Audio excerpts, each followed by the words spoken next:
To turn on or turn off Windows Terminal App Execution aliases in Windows 11 Home, right-click on empty area on the desktop, and then select Personalize.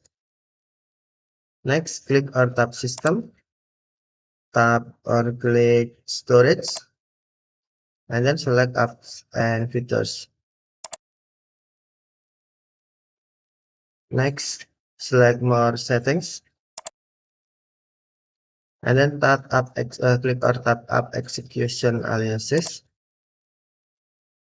On Windows Terminal, tap Shift until blue to turn on, or tap Shift until gray or off to turn off.